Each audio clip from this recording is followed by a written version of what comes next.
Hello friends, आइए प्यारे kitchen cook with ममता में आपका स्वागत है। हम चलते हैं आज फिर सुपर डुपर सी टेस्टी रेसिपी बनाने।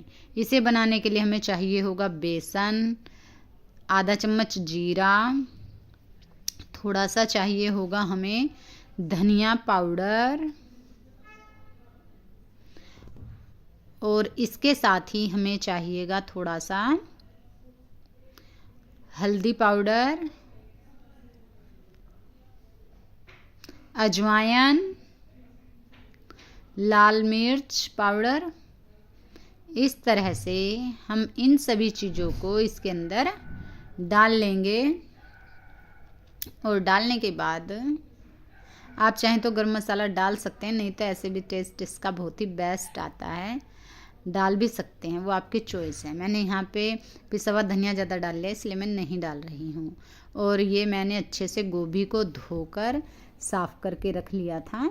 ये डालेंगे हम गोभी के छोटे छोटे पीसेस काट कर इस बेसन के और मसालों के अंदर। इन पीसेस को डालने के बाद अब हम इसके अंदर डालेंगे टेस्ट के अनुसार नमक। टेस्ट के अनुसार नमक डालने के बाद अब हम डालेंगे इसके अंदर मिर्च। ये मिर्च मैंने अच्छे से धो ली है और धोने के बाद काट कर इन्हें मैंने अच्छे से खरल में पीस लिया है। अब हम अच्छे से खरल को वाटर की हेल्प से साफ़ कर देंगे सारी मिर्च, जिससे कि हमारे इस मटेरियल के अंदर आ जाए। खरल साफ़ हो चुकी है। अब अच्छे से हम धीरे धीरे वाटर ऐड करते जाएंगे और अपनी इन सभी सामग्री को अच्छे से मिक्स करते जाएंगे। बस आपको ध्यान रखना, आप एकदम से पानी मत डालिएगा, क्योंकि उससे गांठें पड़ने का डर रहता है, कभी बेसन में गांठें पड़ जाएं। जब आप ऐसे धीरे धीरे थोड़ा थोड़ा पानी डालते रहेंगे और मिक्स करते रहेंगे तो एक भी गांठ नहीं बनेगी और आपकी ये रेसिपी लाजवाब बनेगी। अब आपने जहाँ तक है गैस कर लिया होगा कि आज हम बनाने क्या जा रहे हैं, गोभी पकोड़ा। तो गोभी पकोड़ा बनाने के लिए हम इन सभी चीज़ों को एक जगह मिक्स कर लेंगे। अब अच्छे से मिक्स करके हम इसे ऐसे ही छोड़ देंगे। करीब आप इसे इस तरह से 4-5 मिनट तक मिक्स कीजिएगा, जिससे कि गोभी में ये अच्छे से लग जाए। फिर हम ले लेंगे थोड़ी सी सूजी, क्योंकि सूजी से हमारे पकोड़ों में आएगा कुरकुरापन। तो पकोड़ों में कुरकुरापन लाने के लिए हम सूजी को छान कर उसके अंदर थोड़ा थोड़ा वाटर ऐड करते रहेंगे और उसे भी अच्छे से मिक्स करते रहेंगे, जिस तरह से कि हमने बेसन को मिक्स किया था। इस तरह से देखिए आप, ये थोड़ा सख्त सा हो गया है और इसका कलर भी थोड़ा वाइट सा लग रहा है। तो हम इसके अंदर थोड़ी सी हल्दी और ऐड कर देंगे, जिससे कि हमारे पकोड़ों का कलर येलो हो और वो ज़्यादा अच्छा लगे। इस तरह से देखिए, सूजी पानी ज़्यादा लेती है। हमारे ये पकोड़े का जो पेस्ट है वो जितना हम घुमा रहे हैं उतना थोड़ा सख्त होता जा रहा है। तो धीरे धीरे ऐसे ही वाटर ऐड करते जाएं और उसे अच्छे से मिक्स करते जाएं। मिक्स करने के बाद जब आपको लगे कि गोभी और ये पेस्ट सब एक साथ मिक्स हो चुके हैं, अच्छे से गोभी पर पेस्ट आ गया है, तो आप पकोड़ों के इस मटेरियल को इसी तरह से ढककर करीब आध पौन घंटे तक छोड़ दीजिएगा। और जब आप आधे पौने घंटे बाद देखेंगे तो ये आपका मटेरियल अच्छा हो जाएगा। आप इसे अच्छे से एक बार मिक्स करके कढ़ाई में ऑयल डाल के गर्म करके उसमें पकोड़ों को छोड़ दीजिएगा और इस तरह से कांटे की हेल्प से धीरे धीरे उन्हें घुमाते रहिएगा, जिससे कि वो नीचे से जले नहीं और चारों साइड से बहुत अच्छे से फ्राई हो जाएं। देखिए कितने अच्छे से हमारे पकोड़े सिक रहे हैं। इस तरह से आप पकोड़ों को अच्छे से सेक लीजिएगा।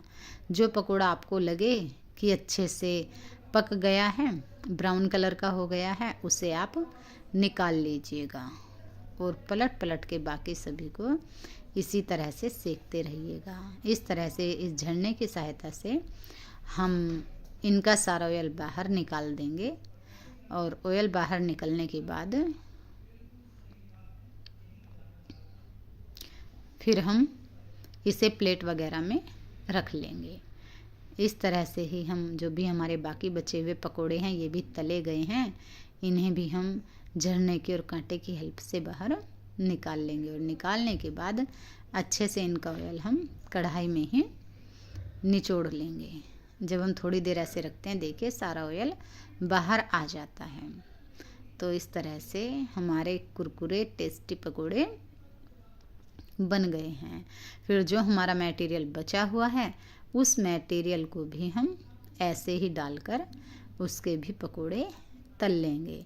शुरू वाले पकोड़े हमने थोड़े बड़े से तले थे, लेकिन अब हम थोड़े छोटे छोटे पकोड़े तलेंगे, क्योंकि बच्चे छोटे पकोड़े अच्छे से खा पाते हैं। तो इस तरह से हम दोनों तरह के पकोड़े तलेंगे, बड़े भी और छोटे भी, जिसे जैसे पसंद हो वो ऐसे खा सकता है।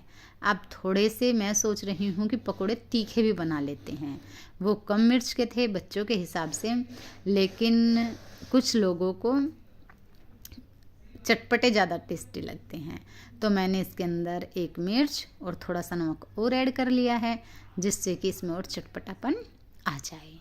तो इस तरह से हम इन पकोड़ों को भी तल लेंगे, क्योंकि आपको पता है चाट पकौड़ी वगैरह जब थोड़ी चटपटी होती है, सीसी करके खाते हैं, तभी ज़्यादा मज़ा आता है। तो इसलिए इन्हें हमने थोड़ा चटपटा बना लिया है। तो इस तरह से हम इन पकोड़ों को भी तल लेंगे। ये थोड़े स्लो तले जाते हैं, क्योंकि जैसे हम इन्हें ऑयल के अंदर डालते हैं तो ऑयल थोड़ा मंदा सा हो जाता है, इतना गर्म नहीं रह पाता। मैंने कढ़ाई जबकि खूब गर्म की थी। तो आप अच्छे से हाई फ्लेम पर चलाकर ही इन पकोड़ों को तलें। अगर हम लो फ्लेम पर चला के करेंगे तो ये ज़्यादा सख्त हो जाएंगे, कुरकुरेपन की बजाय चिड्ढे से हो जाएंगे। तो इसलिए आप गैस का फ्लेम हाई ही रखें, जिससे कि पकोड़े कुरकुरे भी हों और अंदर से सॉफ्ट भी हों। इस तरह से जो भी आपके पकोड़े तले जाते हैं आप उन्हें उतार लीजिएगा। आप इस तरह की रेसिपी घर पे बनाइएगा। बच्चे बाहर खाना पसंद करते हैं, लेकिन बाहर की रेसिपी इतनी बेस्ट नहीं होती जितने कि हम घर पे बना सकते हैं, साफ़ सफाई के साथ, अच्छे ऑयल के साथ। बाहर का ऑयल भी गंदा होता है। तो आप बच्चों को इस तरह से बना कर दीजिए, वो बाहर खाने की डिमांड ही नहीं करेंगे जब आप घर पे इतने अच्छे से उन्हें बना कर दोगे। मैं तो ऐसे ही करती हूँ, 8-10 दिन में एक बार पक्का बना देती हूँ कुछ ना कुछ ऐसी चीज़ें, तो बेटा बाहर खाने की जिद करता ही नहीं। तो इस तरह से आप पकौड़ों को अच्छे से तलिए, फैमिली में सबको खिलाइए। ये बड़ों बूढ़ों को भी नुकसान नहीं देंगे। जैसे गोभी खाने से वो डरते हैं कि हम नहीं खाएंगे, लेकिन अगर आप इसके अंदर आधा चम्मच के राउंड अजवाइन डाल देंगे तो मैं पक्का श्योरिटी के साथ कहती हूँ कि ये किसी भी तरह की कोई भी प्रॉब्लम नहीं करेंगे। जैसे गैस पित्त वगैरह बनने की होती है, किसी के दांत फूल जाते हैं, बाली होती है गोभी, तो ऐसी कोई समस्या नहीं होगी। तो आप एक बार इन्हें इस तरह से बनाकर ट्राई ज़रूर कीजिएगा और फैमिली में सभी प्यार से खाइएगा, सभी को खिलाइएगा और फुल मस्ती कीजिएगा। और अपनी प्यारे किचन की ऐसी अच्छी अच्छी वीडियो देखने के लिए अपने इस चैनल को लाइक और सब्सक्राइब करना बिल्कुल भी मत भूलिएगा। और अगर आप आगे कोई रेसिपी जानना चाहते हैं तो उस रेसिपी के लिए मुझे कमेंट्स के माध्यम से बताइएगा कि अगली रेसिपी हम कौन सी बनाएं। ठीक है जी, थैंक यू सो मच।